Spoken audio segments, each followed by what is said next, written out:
Hey everybody, Phil here again with a DIY project.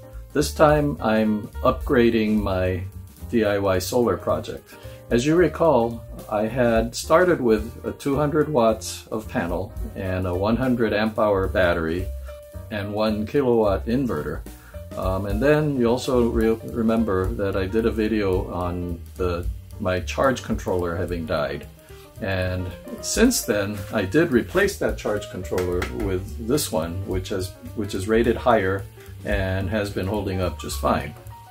And then this past winter, we had so much rain, and we were going week, 2 weeks, 3 weeks at a time with very little sun, that I ended up just buying another battery. So I have two 100 amp hour batteries now. And after I did that, I've never gotten fully discharged on my battery. So the next thing I thought was, hey, why don't I upgrade my charging and inverter system and get a all-in-one unit? So what I did was I bought this, they call it a hybrid off-grid all-in-one unit that has a charge controller in it and an inverter. It's going to be a 3 kilowatt inverter, and it's going to replace basically this and my inverter, which is sitting over here. It'll be on one box that I'll mount up on the wall, and I'm going to do that now. So let's see how it works out. It's in my head in theory only, so I'll be making this up as I go along, and hopefully it works the first time I fire it up after I reconfigure everything. I am going to need to tear all of this apart. I'm going to tear it all down. I'm going to get a new board in here so that I have enough space to mount the new unit, plus have enough space for my DC power bank and also my bus bars. So I will be tearing all this apart now, and then hopefully everything goes according to what I think is going to happen, but we'll see. Okay.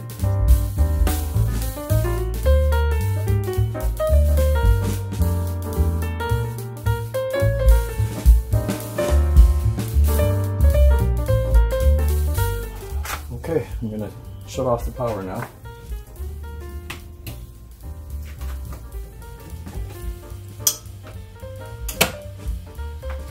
That click was the automatic transfer switch, also, which, by the way, I'm going to be replacing with that all-in-one unit. Disconnect the PV line.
Well, I finished taking apart my system.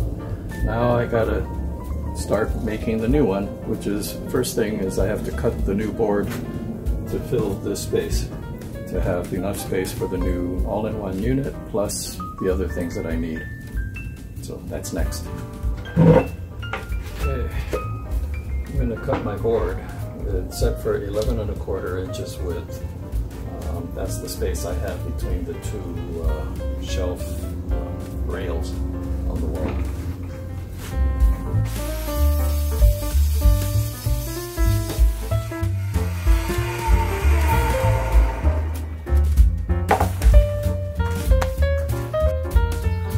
I've got the new all-in-one unit mounted on the wall. I've got the PV wires connected, and I'm working on the batteries. I've got the positive lead on here. This is the jumper between the negative of the first one and the positive of the second one. The negative of the two batteries in series will come off of here and up to or through my shunt for the current monitoring, and then into the two connection blocks. Then I start rehooking all the stuff in, and then at some point we'll turn it on. I'm using these trim head screws to mount the boards onto the wall. I'm going in at an angle to hit the studs, and these seem to work really well for this application. I'm going to start this here.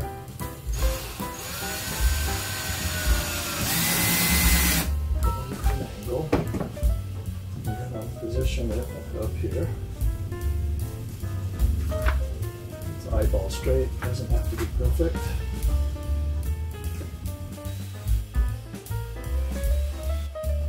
I think I'll just do the two screws. I don't think I need anything down here because the stuff that's on this board is going to be light, quite light.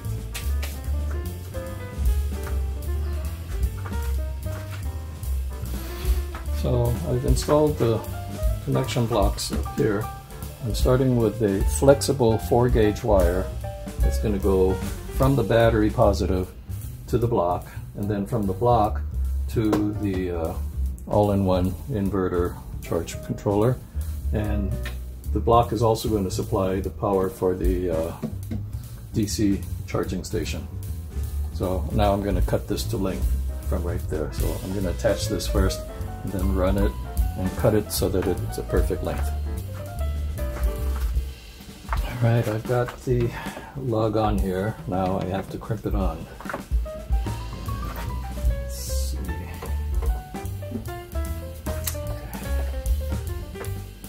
This is one of those heavy-duty crimping tools.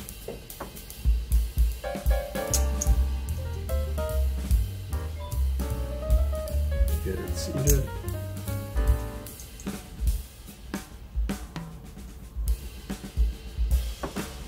Okay, then that should do it.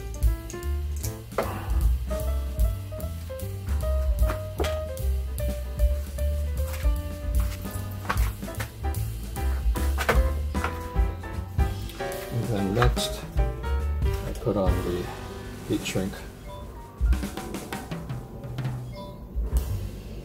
I don't have a heat gun, so I'll just use a lighter.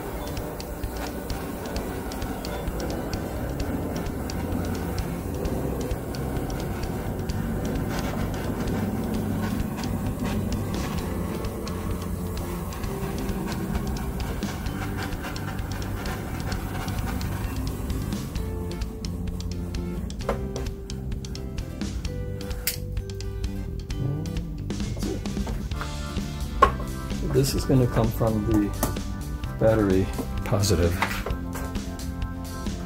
which is right there.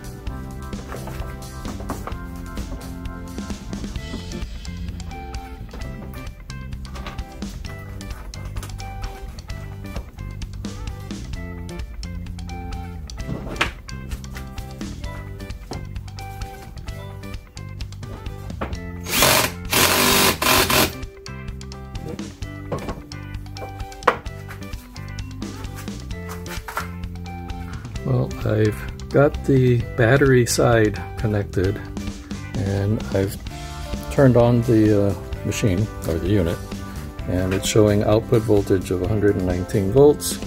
Battery is full, and so what I have is, from the battery, I have the negative terminal here, positive terminal here. The negative of the battery bank is coming from the shunt, and the shunt, on the input side of the shunt, I have one lead that comes from the inverter all-in-one unit, and the other one comes from the connection block. The positive has two cables on it because I have one of them going to the positive terminal of the battery, and the other one goes to the positive terminal of the inverter unit.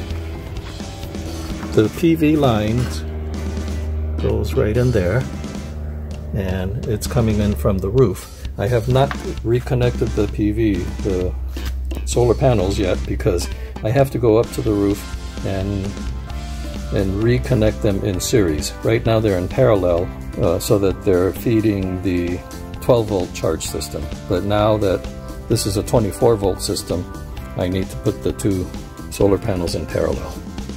So that's what I'm going to be doing next. Okay, so I'm done for the day. I have my DC charge bank wired and ready. I have my state of charge and current meter hooked up, and it's currently discharging at 2.5 amps, and that's because the inverter in here is currently running, because that's what powering the lights here in the garage.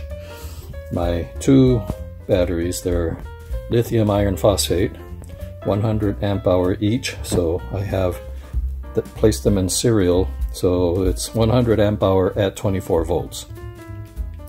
I also have now changed the solar panels on the roof to be in series, so it's going to have enough voltage to run the charger here in the all-in-one unit. I have not yet gone through all the programming, but everything seems to be working as soon as I connected everything. Right now I have a temporary output wire for the 120 volt out, and it's plugged and it's supplying the power to my garage the same way it did before.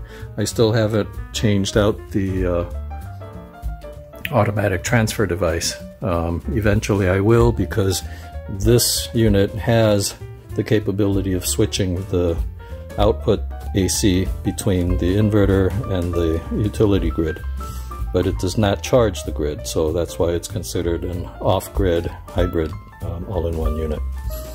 Anyway, I think that's it for now.